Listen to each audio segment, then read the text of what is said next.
I really like this example because it illustrates a kind of experiment that you can do easily on your own. And it also shows how, in this case, by making the imperative vocabulary stronger, follow me, or even you should follow me, we see an increase in click-through rate. The clearer you make what users ought to do, the more users click through. Ron Kohavi has been a leading expert on controlled experimentation for a number of years, and I'd like to share with you a couple of examples from his research.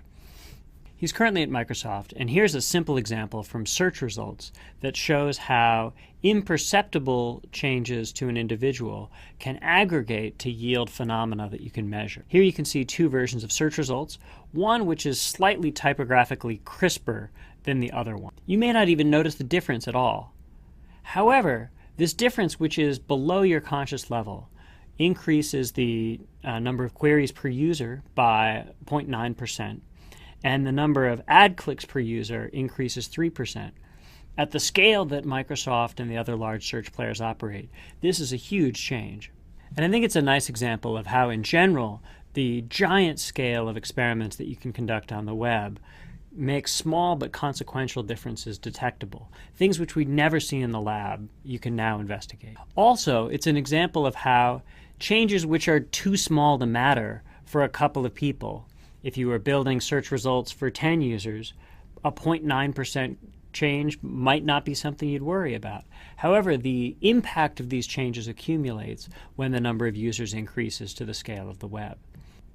It is worth mentioning that some of the changes that you may see may in fact be anomalies rather than real changes. For example, aggregating results on a month-by-month basis may make February or shorter months seem like they were down months. In reality, they just have fewer days. Or the day that you switch to daylight savings time may see a dip in March. The day that you switch from daylight savings time, which has an extra hour, you may see an increase. So be careful about these variations, which can just be an artifact of your measuring tool. It's another reason why it's so important to run real manipulations.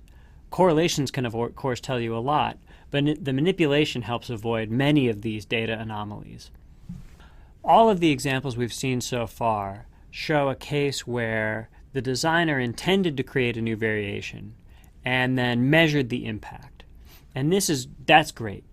It's also important to pay attention to your measurements, even for design changes that you think won't have any impact. Here's an example of a shopping cart from Greg Linden's blog, where on the left we have a page that yielded a large number of conversions. On the right, what was intended to be a routine change dropped the number of conversions precipitously. Why? I'll give you a moment to think about it. Since a number of variables changed at once, it took a little bit of work to figure out which of these 5 design changes was the one that actually made the difference. It turns out that the killer difference that decreased conversion was adding a box for the coupon code, because many people, when they see a coupon code, will then go search on the web, try to find coupons for that. A lot of those folks will never return to buy what they were just about to a moment ago. Here's an article reporting how Expedia ran into a similar problem, where by simply adding a field with company name, that had a dramatic decrease in the conversions on their website. And these changes may seem trivial, but again, at scale, they can have a dramatic impact.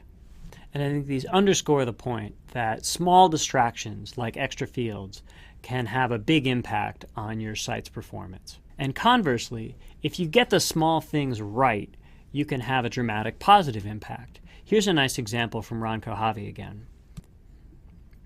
These are 2 versions of feedback from Microsoft Office. The difference between the two is that the first one shows both the qualitative and quantitative feedback on the same screen, stars and reason. The second one, subtly but importantly, separates them in time, so that what you first see is just a number of stars, and what you next see is the qualitative feedback. And shifting to this 2-stage feedback doubles the response rate. But Microsoft's designers weren't done yet. They wondered whether they could increase things even more. So here's a version, we'll call this version C, and what it does is, as opposed to having 5 stars, we have 3 buttons, yes, no, and I don't know. And then we have the same two-stage feedback strategy as before, except the prompt in this case is customized to the particular button that you click. So we have simplified the number of options for the feedback, and we've customized the prompt. Making these two small changes increases the rate of feedback by 3.5-fold. This feedback example illustrates two important points. The first of them is a psychological principle called commitment escalation, that if you get somebody to agree to do a little bit and then add a little bit more later on, they're much more likely than if you make the big ask up front. And interfaces that get this right can reap the rewards. The second that we're seeing is that phenomena like commitment escalation are subtle, and fine-tuning it to exactly your circumstances will take some work. And so what we're seeing is that by combining iterative design and controlled experimentation, you can dial in these phenomena to make your site work most effectively. By now, I bet you're really excited about the opportunity for running experiments online. And so in the next video, we'll talk about general techniques for being able to do this effectively.